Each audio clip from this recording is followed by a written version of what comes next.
முருகனை கூப்பிட்டு முறையிட்ட பேருக்கு முற்றிய வினை தீருமே. முருகனை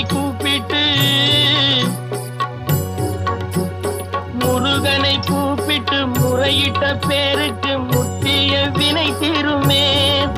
உடல் பற்றிய பிணியாருமே வாழ்க்கை முற்றிலுமே நலம் பெற்று இனி தூரமெத்த இன்பம் சேருமே.